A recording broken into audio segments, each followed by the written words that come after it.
Alo me minglava, online teaching at Juzuvare, level 4 company kanga sia o question the bogu,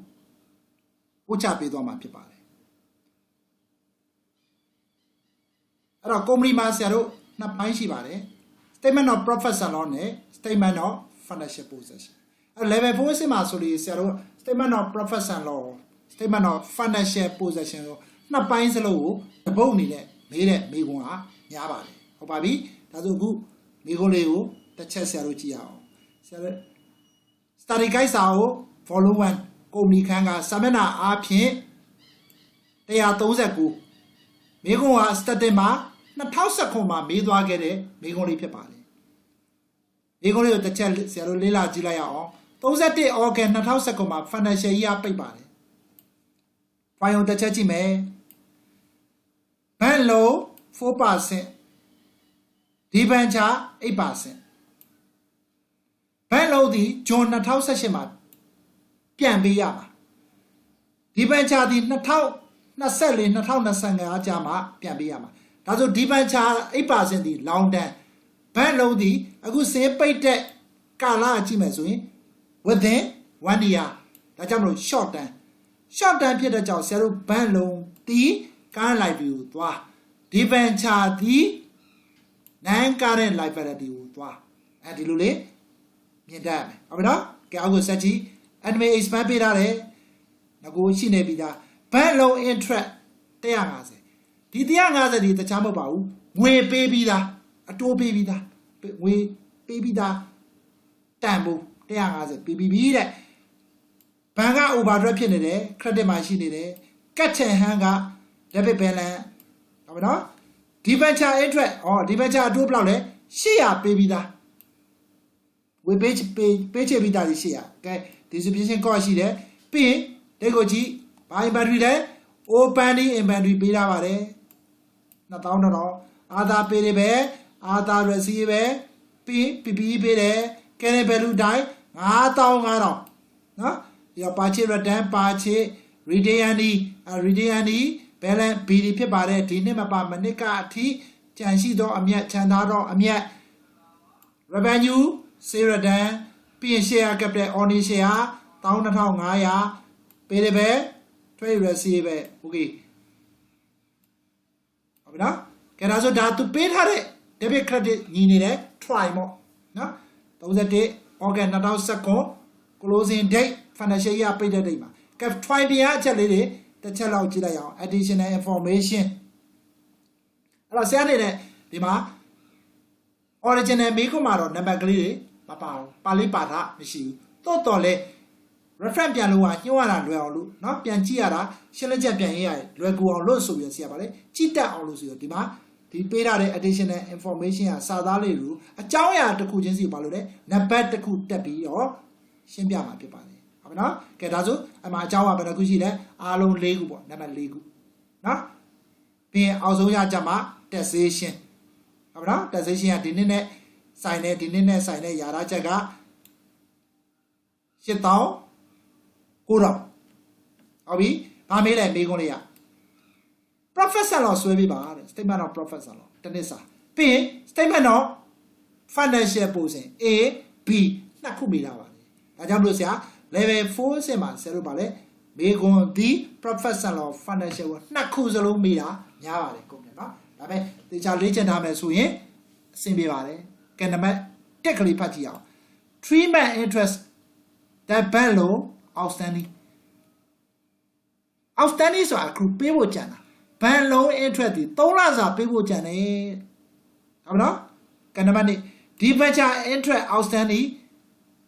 is to be provide or touchy like bar, debenture interest color, people channel the bar, outstanding, Obi.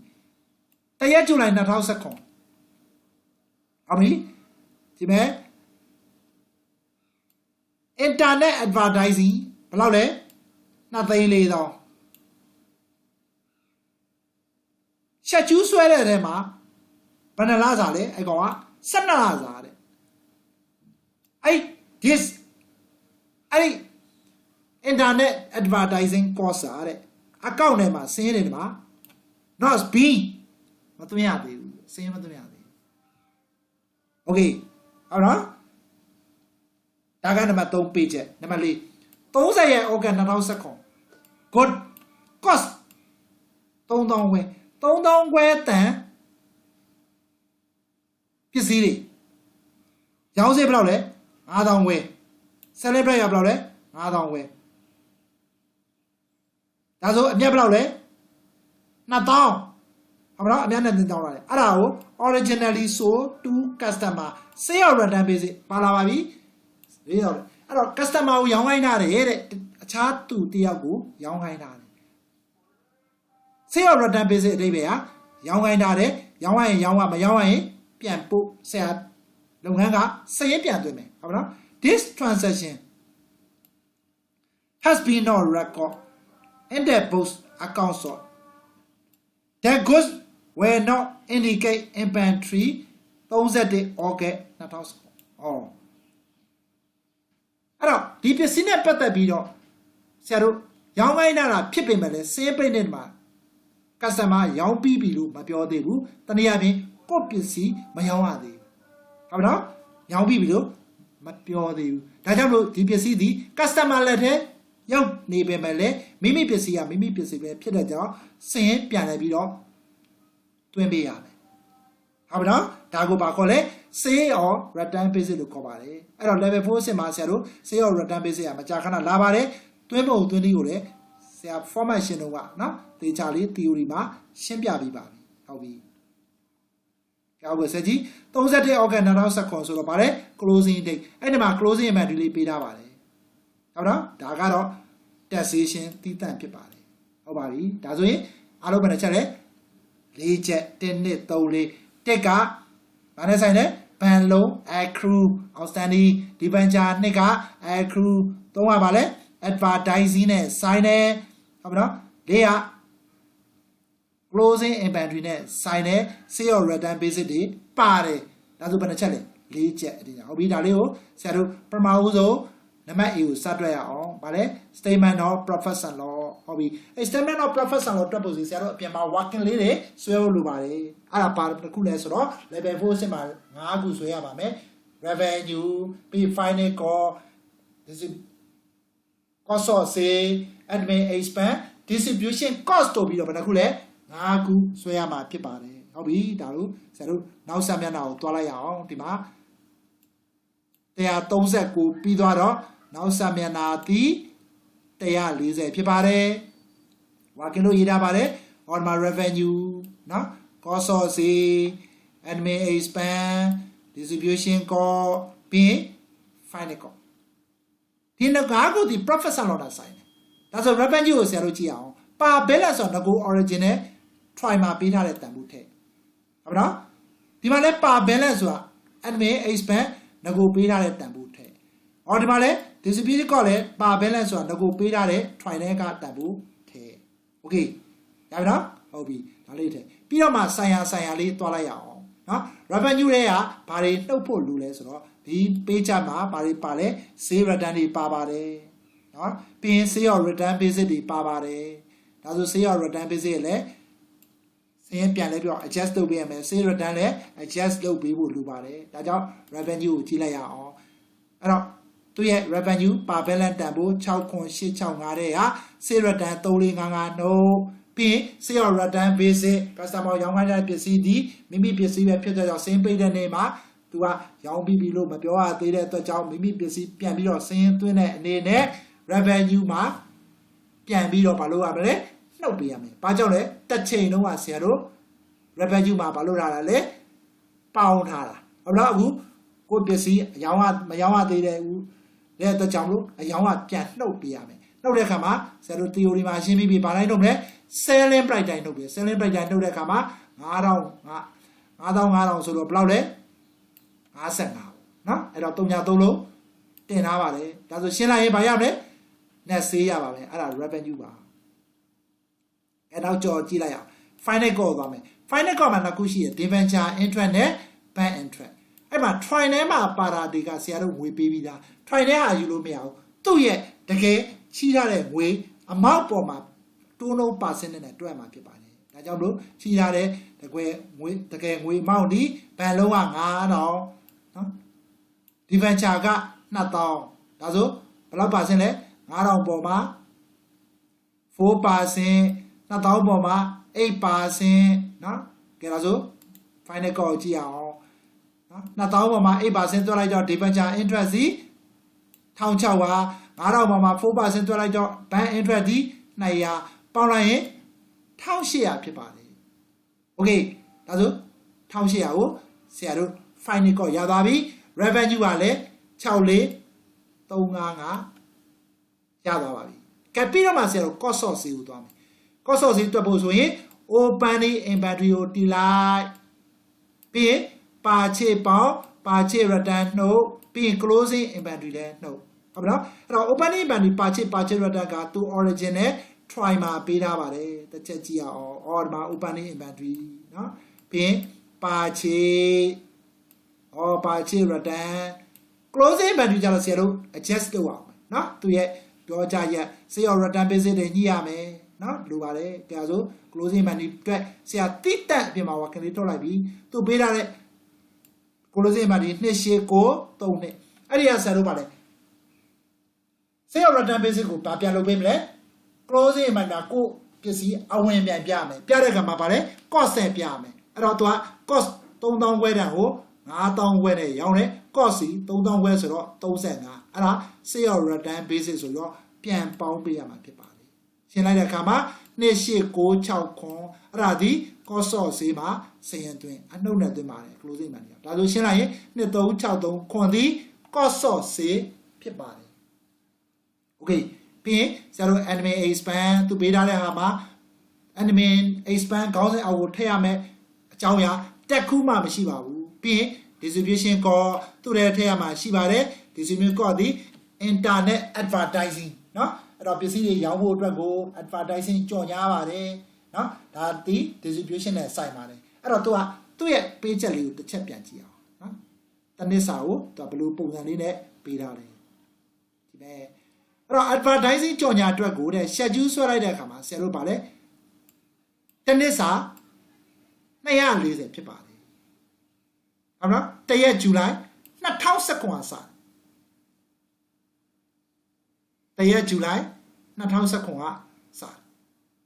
ဒါဆိုဆရာတို့ financial year ပိတ်တာ31 August 2019ဒါဆိုဒီနေ့ထဲတရက်ဇူလိုင်2019ကစပြီးတော့ advertising ကြော်ညာစီတနစ်စာ3မှာဆိုတော့ဆရာတို့ကဒီနေ့နဲ့ဆိုင်တာဒီဇူလိုင် August 2လပဲဆိုင်တယ်စင်ကလာဘယ်လောက်လဲဆိုင်လဲ2လပဲဆိုင်တယ်ဒါကြောင့်မလို့ဆရာတို့ကဒီသူ3ပြုတ်တဲ့เนาะအသုံးပြုတ်မဲ့240ဒီဘယ်နှလစာလဲ12လအဲ့ဒါကို2လစာဒီစင်ကလာနဲ့ဆိုင်တယ်တော့တော့အဲ့ပတ်စံကရှက်ကျူးဆွဲတော့မှရှိသေးတယ်ငွေမပေးရသေးဘူးဟုတ်နော်ရှက်ကျူးဆွဲတော့မှကြောင့်ငွေမပေးရသေးကြောင့်ဒီ2လစာဒီ accrue advertising ဖြစ်သွားမယ် accrue ဆိုပါလေပေါင်းမယ်ဟုတ်နော်ကြည့်ရအောင်တစ်ချက်လေးလေ့လာမယ်ဟောဒီမှာကြည့်ရဲ240ရဲ့2လစာဘယ်လောက်လဲ40ပေးရန်ကြံဖြစ်သွားပြီဒီစင်းကလာဆိုတော့ပေါင်းလိုက်တယ်6438အဲ့ဒါပါလေ distribution cost okay ဒါဆို distribution cost လည်းရပြီ admin လည်းရပြီ cost of sale လည်းရပြီ revenue လည်းရပြီ finance cost လည်းရပြီဆို profit ဆက်လောက်မှာအစားသွင်းလိုက်ရုံပဲရပါပြီနော်ကြိုင်းမှာဆရာတတိထားမိဖို့အချက်တစ်ချက်ကိုထပ်ပြီးတော့ပြောပြချင်ပါတယ်အဲ့ဒါတခြားမဟုတ်ပါဘူးဒီ internet advertising ဒီတဲ့ဆရာတို့မှာလည်း40အပေါင်းနဲ့လာတယ်အဲ့ဒါပေးရကြaccrue မလို့အဲ့ဒါဘာကြောင့် accrue ဖြစ်သွားဆိုတော့တစ်ချက်ဆရာရှင်းပြချင်ပါတယ်ဒီမှာနည်းနည်းလေးလှည့်လို့ရတာလေးတွေပါအဲ့240ကသူပေးထားတဲ့စာသားကိုကြည့်ငွေမပေးရသေးဘူးစင်းလည်းမသွင်းရသေးဘူးဒါကြောင့်မလို့2လစာနဲ့စိုက်တော့အဲ့2လစာဒီပေးရကြaccrue တော့ပေါင်းတယ်တကယ်လို့အဲ့240ဒီတရက်ဇူလိုင်ကစပြီးတော့12လစာငွေပေးပြီးသားဖြစ်ပြီဆိုရင်ဆရာတို့ဒီစင်းကလည်းဆိုင်တာဘယ်နှလလဲ2လငွေပေးပြီးသားဖြစ်တဲ့ကြောင့်10လဒီစင်းကလည်းမဆိုင်တဲ့အတွက်ကြောင့်မလို့10လစာပြန်နှုတ်ပေးရမယ်ဟုတ်ပါလားအဲ့တော့ငွေပေးပြီးမပေးပြီးပေါ်မှာမူတည်တယ်ဒီနေရာလေးကအင်မတန်မျက်စိလဲနိုင်တယ်ဟုတ်ပါလားဒီမှာဆရာဘာကြောင့်ပေါင်းလဲ240ရဲ့2လစာပေါင်းတာဒီငွေမပေးရသေးလို့accrue ပေးရကြနေတဲ့ပေါင်းတယ်တကယ်တော့အဲ့250ငွေပေးပြီးဖြစ်ခဲ့မယ်ဆိုရင်ဆရာတို့240လုံးပေးပြီးသွားပြီစေးကလည်း ဆိုင်တဲ့တက်လာလေပါပြီပါတဲ့ပြင်စေးကလာလည်းမဆိုင်နဲ့နောက်ထပ်10လပါတဲ့ကြောင့်10လစာဘာလို့ပေးရမလဲပြန်ဖယ်ပေးရမယ်မရဘူးအဲ့ဒါဆိုဘာဖြစ်ပါလဲ prepaid internet advertising ဖြစ်သွားတယ်200ပြန်ဖယ်ပေးရမယ်နှုတ်ပေးရမယ်ဟုတ်မလားဒါမျိုးလဲရှိနိုင်ပါတယ်တေချာလေးတတိထားပြီးတော့မေးခွန်းကိုဖတ်ဖို့လိုပါတယ်ဟုတ်ပါပြီဒါဆိုဆရာ professor လောက်ခေါ်ဆွဲလို့ရသွားပါပြီကဲနောက်ဆက်မျက်နှာကိုဆရာတို့သွားလိုက်ရအောင်စာမျက်နှာ141အဲ့တော့ statement of professor တော့အဲ့တော့ဟိုဘက်ကရထားတဲ့ revenue 64355စင်းသွင်းလိုက်တယ် cost of sale 2363ကိုနှုတ်တယ် gross profit ရတယ်အဲ့ရောက်ကမှ admin expense decision ကောတွေနှုတ်ချလိုက်တယ်ရတဲ့ဖြစ်ရ profit from operation အဲ့ဒါဒီလုပ်ငန်းဆောင်တာလက်ပတ်မှုပါရလာတော့အမြတ်ပြီးတော့မှအဲ့ရောက်က final cost နှုတ်ပါမယ်ရှေ့မှာ working data ပြီးသားပါ1800ရတဲ့ဖြစ်ဒီ profit before taxation မနှုတ်ခင်အမြတ်ပြီးတော့မှ taxation နှုတ်ပါမယ် taxation ဒီနှစ်နဲ့ဆိုင်တာဒီ89ဒါဆိုရလာတာဒီ profit for the year နှစ်ကုန်3ညဖြစ်ပါတယ်ဒါဆိုရင်ဆရာတို့ statement of profit and loss account လေးဆွဲလို့ပြီးသွားပါပြီโอเคဟုတ်လားအဲ့ဒါဆိုရင်ဆရာတို့မှာသူရတဲ့ဖြေလေးတွေတစ်ချက်ကြည့်အောင် or revenue or cost of sale ဒီကောင်ယူရတယ်နော်ပြီးရင် admin expense distribution cost or final cost 1800မှာယူတယ်ပြီးရင်တော့ဘာယူသေးလဲ taxation or ဒီနေ့နဲ့ဆိုင်တဲ့ tax liability 89ယူသွားပါတယ်ကဲဒါဆိုဆရာနံပါတ် A statement of profit and loss အဖြစ်ပြီးဆုံးသွားပါပြီကဲနံပါတ် B သွားလိုက်အောင်နံပါတ် B က statement of financial position အဲ့တော့ financial position ဆွဲဖို့ဆိုရင်ဆရာတို့ working လေးသွားမယ်အဲ့ဒါ working လေးကတော့အားလုံးပဲခုရှိရဲ၄ခုရှိတယ်နံပါတ် 1 က PP နံပါတ် 2 က retail earning ပြီးရင် trade and other receivable trade and other payable တော်လေဒီ working ၄ခုတွေကဒီပုံစံမှာဆရာတို့နိုင်ကားတဲ့အဆက်နဲ့ပတ်သက်ပြီးတော့အသေးပေးတာလေဘယ်လိုပေးတာလဲ PPE carrying value 9500ပေးတာလေဒီမှာထပ်ဝယ်တာလည်းမရှိဘူးရောင်းတာလည်းမရှိဘူး depreciation လည်းဘာမှမပေးတာတဲ့ကြောင့်ဒီ9500ကပြောင်းလဲမှုမရှိဘူးဒါကြောင့် PPE နဲ့ပတ်သက်ပြီးတော့ working တွက်เสียမလို့တော်လေ retail earning trade and other payable trade and other receivable ၃ခုကတော့ဆရာတို့ working တွက်မှာဖြစ်တဲ့အတွက်ကြောင့်နောက်ဆက်မျက်နှာကိုဆရာတို့သွားလိုက်ရအောင်ဆက်မျက်နှာ140ရောက်သွားပါပြီအောက်ပိုင်းမှာရှိပါတယ် trade and other receivable trade and other payable or retail earning ဟုတ်ပြီနော်ကဲပထမဆုံး retail earning ကိုဆရာကြည့်ရမယ် try နဲ့မှပေးထားတာဒီ balance ပြီဒီနေ့မှာပါမနစ်ခါထိကြံရှိတော့အမြတ်ခြံထားတော့အမြတ်2.343ပြီးဒီနေ့အမြတ်2.343နဲ့လာပေါင်းဒီမှာတစ်ဖက်တန်ပေးတာတွေဘာမှမရှိဘူးเนาะ2.3နဲ့လာပေါင်းအဲ့တော့ try နဲ့မှာကြည့်မယ်ဩ retail earning 2.343ပြီးဒီနေ့ရတဲ့အမြတ်2.3နဲ့ပေါင်းပါတယ်ဒါဆိုရလာတဲ့အဖြစ်ဒီfinancial position မှာထည့်ရမယ် retail earning balance CD ဖြစ်ပါပါပြီအဓိပ္ပာယ်ကဒီတစ်ကုန်ထိကြံရှိသောအမြတ်ခြံထားသောအမြတ်လို့အဓိပ္ပာယ်ရပါတယ်โอเคနောက်တစ်ခုသွားမယ် trade and other receivable သူ financial position သူ try မှာပေးတာ trade receivable ပေးတာတယ် other receivable ပေးတာတယ်63နှစ်တည်း4နှစ်ဟုတ်လားတစ်ချက်လောက်ကြည့်ရအောင်other receivable 4နှစ် trade receivable 63နှစ်တည်းဟုတ်ပါတယ်ပြီးတော့မှသူ့အောက်ကဆရာတို့ဘာလုပ်မလဲ sale return basis ဒီနှုတ်ပေးရမယ် selling price တိုင်းဘာကြောင့်လဲဆိုတော့ဆရာတို့ customer ရောင်းလိုက်တာတော့ကိုယ့်စီမှာဒီပစ္စည်းအထွက်ပြလာတယ်အထွက်ပြကြတော့ revenue မှာ credit trade receipt မှာ debit ပြလာတယ်အခုမရောင်းရသေးတဲ့အတွက်ကြောင့်မလို့စင်းကာလာမှာဆရာတို့ပစ္စည်းကိုပြန်ပြီးတော့စရင်ပြန်ပြီးတော့ adjust လုပ်တဲ့ပြောပြန်ပြီးတော့ညှိရကမှမရောင်းရသေးတဲ့အတွက်ကြောင့်ဘာလို့လဲအယောင်ပြထားတဲ့ receipt ပဲပြန်နှုတ်ပေးရမယ်ဘာလို့ရောက်မလဲ selling price တိုင်းပြောဟုတ်ပြီနော်ထိုနည်းသူစားပဲ revenue ကလည်းဆရာတို့ဘာလို့ပါလဲအယောင်ပြတော့ credit တင်တာလဲ receipt revenue ကလည်းပြန်နှုတ်ခဲ့ပြီးသွားပြီဒါကိုလည်းဆရာတို့ရှေ့ပိုင်းမှာ theory သင်ခဲ့ပြီးသွားပြီ ဟုတ်နော်ဒါက CL return basic selling price နဲ့ trade other recipe မှာ adjustment လုပ်တာပါဒါဆိုရှင်းလိုက်ရင်6438ရှိရပါပြီအဲ့ဒါ trade and other recipe ပဲကဲနောက်တစ်ချက်ဆက်တော့ trade and other period ပဲသွားမယ် trade period နဲ့ other period ဒီသူ original try ဘယ်မှာပေးတာဖြစ်ပါလဲ။အော်ကြည့်လိုက်အောင် other period ပဲ1.5ခွန် sorry trade period ပဲ1.5ခွန်ကဲ other period ပဲ1.1 okay နော်ပြီးတော့ဆရာတို့ accrue တွေထည့်မယ်။အော် accrue ဘယ်လိုထည့်မလဲ။ debenture interest လည်း accrue ရှိတယ်။ပေးဖို့ကြံတာရှိတယ်။ဘဏ်လုံး interest လည်း accrue ရှိတယ်။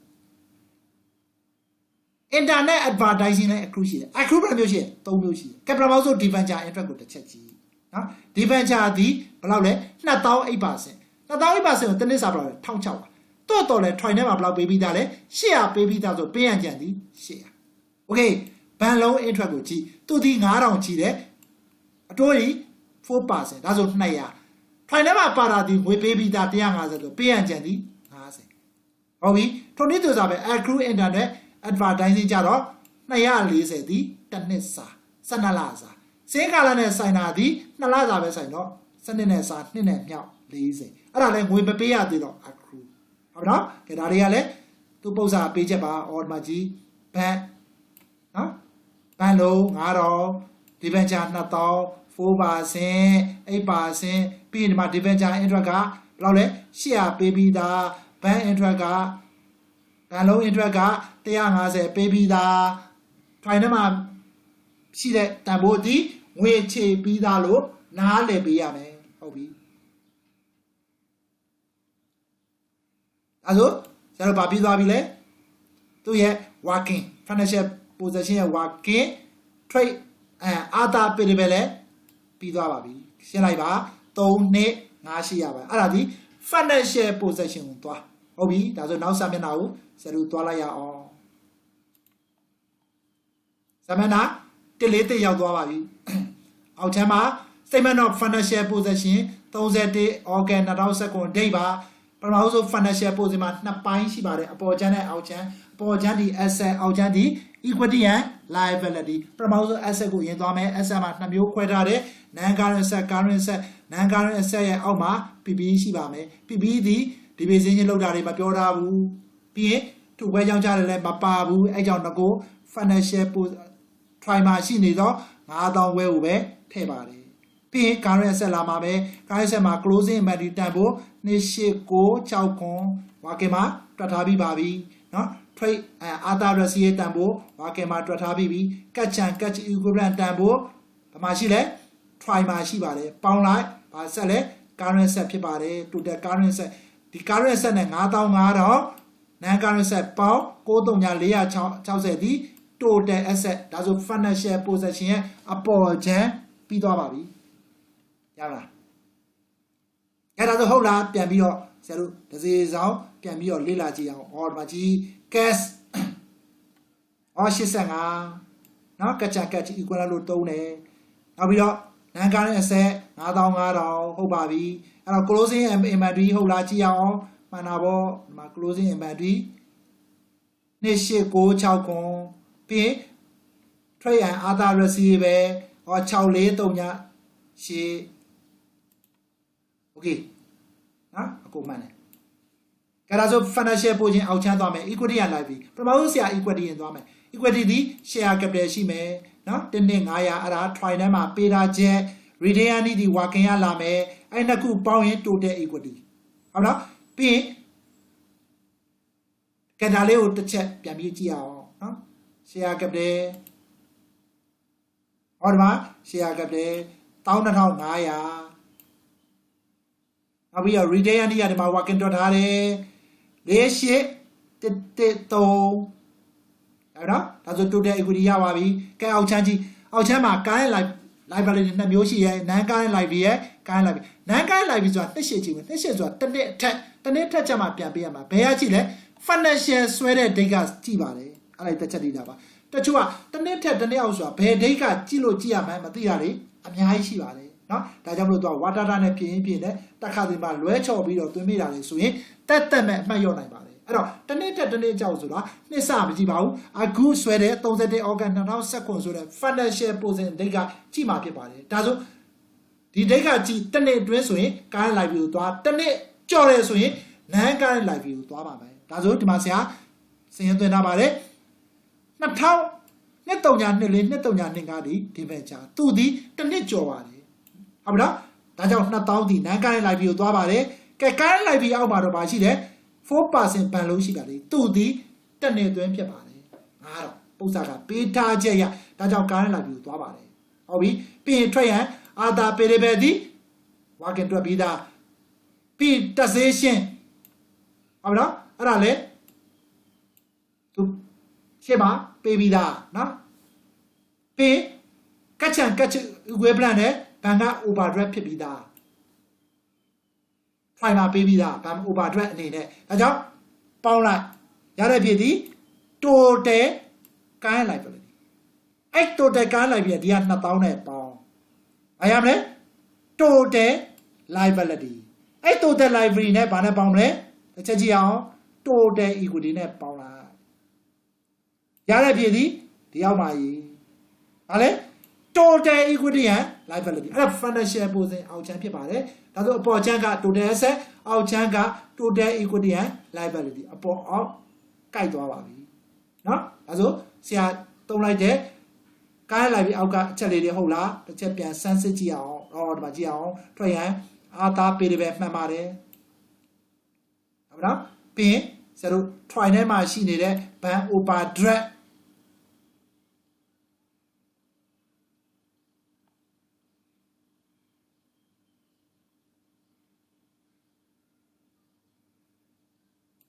တရား1500မှန်ပါတယ်ပြီးရင်တက်စေးရှင်